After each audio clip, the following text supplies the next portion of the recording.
2 years ago, I published a video about the future of ESO and how I was worried about the game moving forward.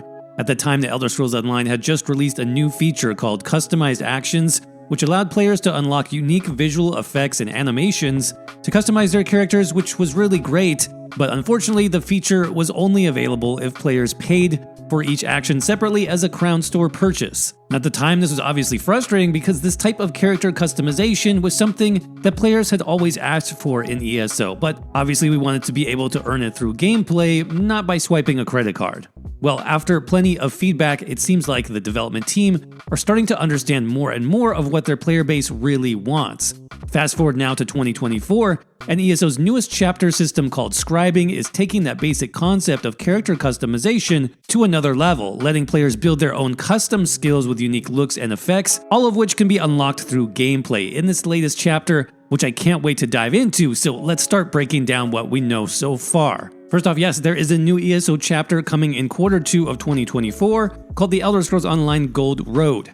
As many of us expected based on the hints sent out to various content creators, we are heading back to an area explored in previous test titles, but never before seen in ESO, an area of Colovia called West Weald. This new zone borders Cyrodiil to the north, Reaper's March to the south, and the Gold Coast to the west, and it looks quite large.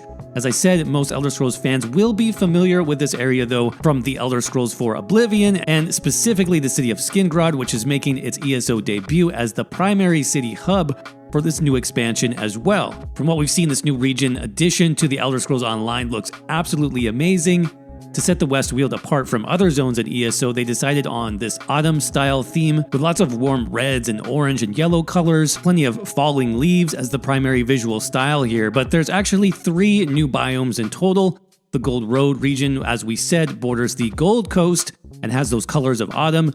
Towards the southwest of the new zone, players can explore the Dawnwood, now being overrun with dense jungles invading from Valenwood. And then to the north, there is the mountains of the Colovian Highlands, which is home to some Imperial settlements and many Ayleid ruins, which I'm sure are bound to be a big part of the coming storyline in 2024. And according to the game's art director, the West Weald is essentially Imperials meets Wood Elves meets Oblivion, and I'm definitely here for that. Now we'll dive more into the zone and the other features which are coming this year for ESO.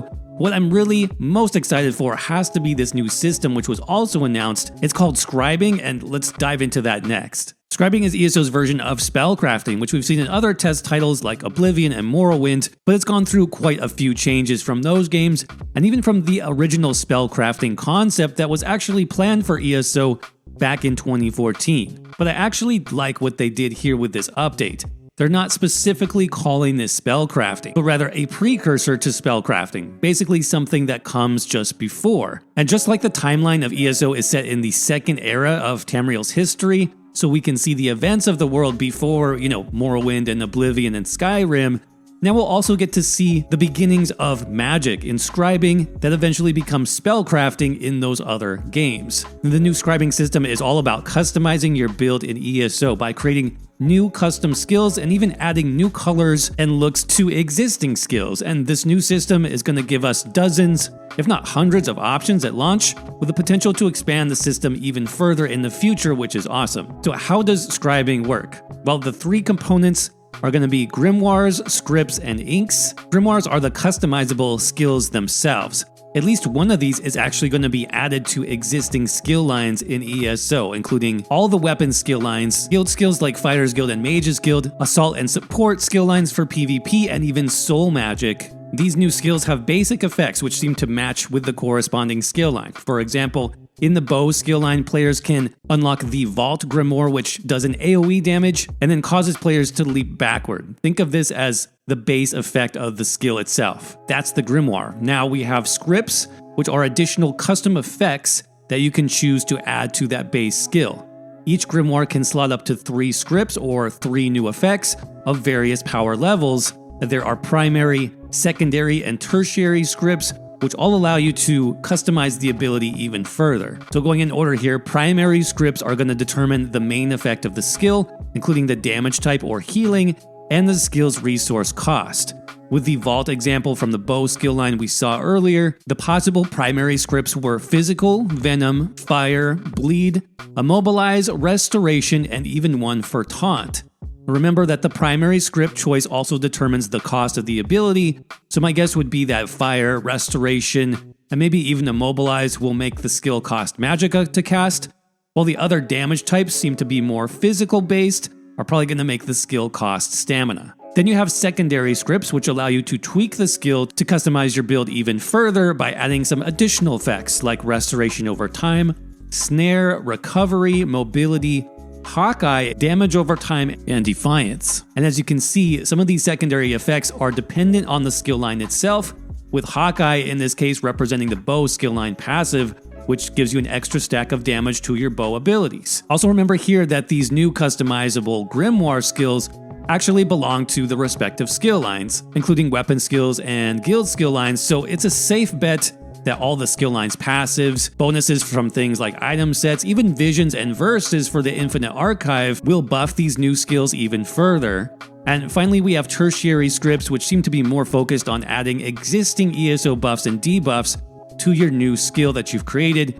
These include options like Force, Savagery and Prophecy, Expedition, Vulnerability, Maim, Lifesteal, Evasion, and Off Balance. In this mock-up design, you can see the list of possible scripts that the player can apply to our Bow Vault skill, but also notice that the box for usable is checked here, so we're only displaying scripts that are usable with the Vault Grimoire itself.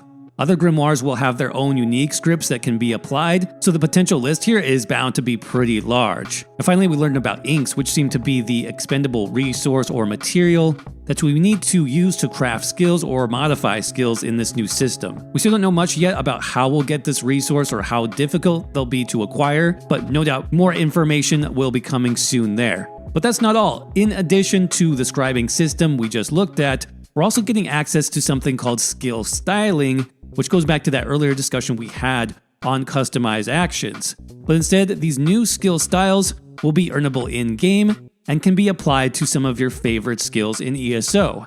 Some examples we heard about include a purple color change for Wall of Elements, for example, and this new visual style I found for Barbed Trap. We also know that there will be 22 skill styles available when the new chapter launches, and much like scribing, these will only apply to specific skills in the weapon skill line, guild skills, and world skill lines, so class skills, keep in mind, are not going to be included as part of this, which I actually think is better in the long run because it means any new scribe skills and styles are going to be open to all characters and all builds, regardless of your chosen class. So good move there on the part of Zos. But so far we talked about the new zone, the amazing new scribing feature coming in 2024, but what else is coming with the new chapter?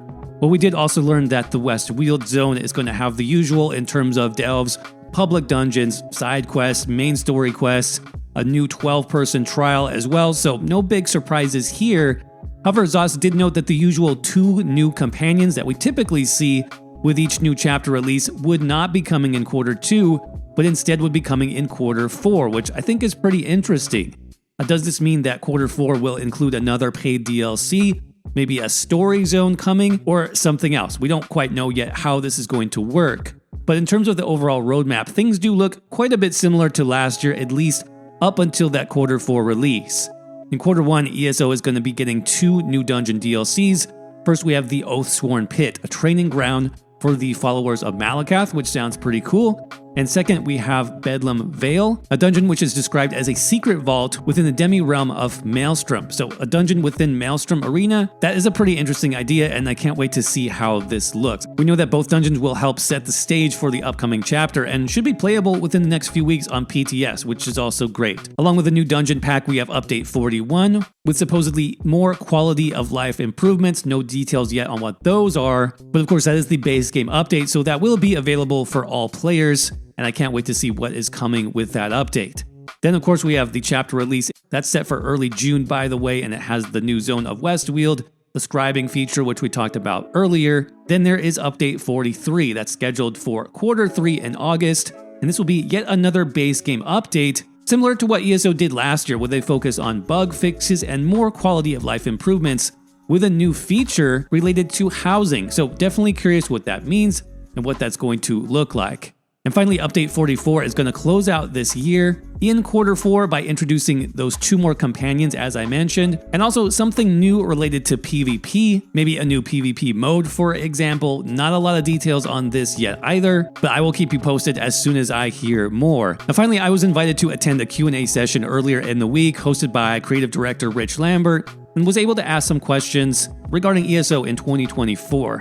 Now one question which I know is on everyone's mind lately is whether or not ESO will be getting crossplay at some point in the future. The ESO devs are definitely aware of this request, but it's a very complicated issue as he explained, not just speaking, about the technical challenges, but also practically. Rich explained that when ESO was first developed in 2007, they actually made some early development decisions that make crossplay a little bit more difficult to implement now. I mean, think about it, 15, 16 years later.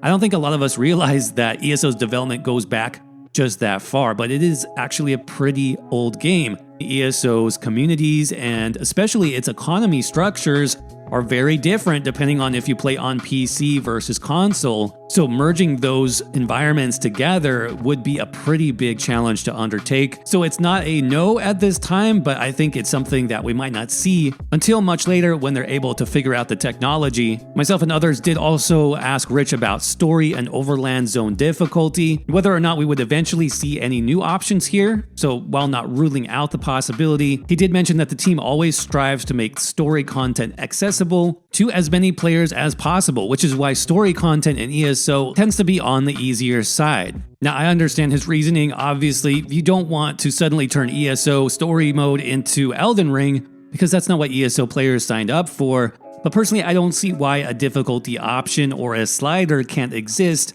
so that players can choose a difficult instance for themselves. I think this is just one of those topics where if we keep suggesting it year after year, we may see some progress here eventually. I mean, after 10 years, we finally got a version of spellcrafting in ESO, so you never know. For updates, we heard that the Infinite Archive is still going to be updated, including more class set options coming soon. And I was glad to hear that hybrid potion bonuses and even hybrid food options may be coming soon as a part of the game's hybridization focus, which should make theory crafting and builds even easier moving forward. Great to hear that. I also asked Rich specifically what was different now with ESO entering its 10th year versus the work they did on ESO in years 1 through 9. He said that moving forward, ESO would have a greater focus on technological improvements, which I think we're definitely starting to see this year with the introduction of Scribing, and even last year with the introduction of the Arcanist class. I mean, just 2 years ago, we were having discussions about memory caps and the age of the ESO engine and how we might never see any new classes or new skill lines again because it wasn't, quote, technically possible. And then all of a sudden, there's a brand new class with tons of new animations, and now we have even more custom skills and effects coming to the game in 2024. Now, I know the teams did a ton of technical work behind the scenes to make this happen, and we as the players are finally starting to see the benefits of all that work now in the live game, which is really exciting to see. But let me know what you all think down in the comments section below. Are you looking forward to this latest ESO chapter? Or what other improvements do you think still need to be made? If you're curious, you can also check out this video next where I talk about ESO's biggest problem moving into 2024, and hopefully that gets fixed soon too. But thanks again for watching, and I will see you around in the next video.